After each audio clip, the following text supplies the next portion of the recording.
Good morning guys, welcome back for another video of Service Reset My Car.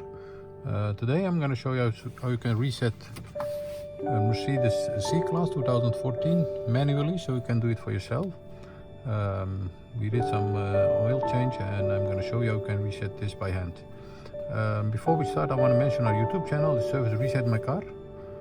Subscribe to our channel, we'd appreciate that, to join us and help us develop more videos.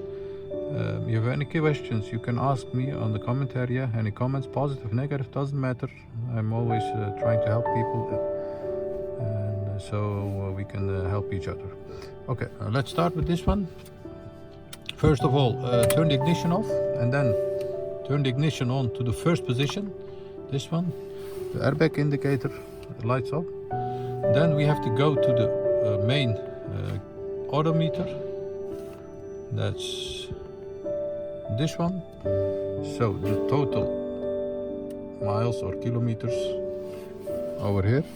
Once you are here, you're gonna use this area and this area. We're gonna use this button and the OK button. First of all, the answer button and the OK button.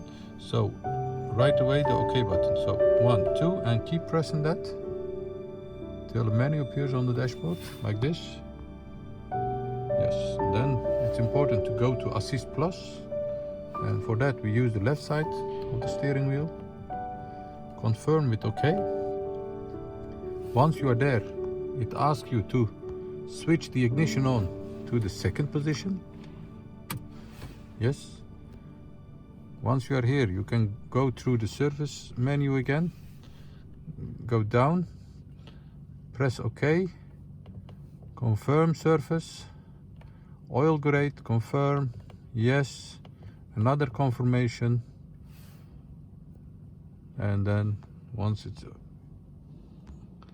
says not completed, but I did it before, so, and we're gonna check the surface, turn off the, take out the key, and we're gonna check for the indicator over here, surface indicator. Surface, and as you can see, the next surface is due to 15,000 kilometers. That was it. Thanks for watching. If you enjoyed it, give us a thumbs up and subscribe to our channel if you didn't subscribe yet, and hope to see you with another video next time. Thank you. See you next time. Bye bye.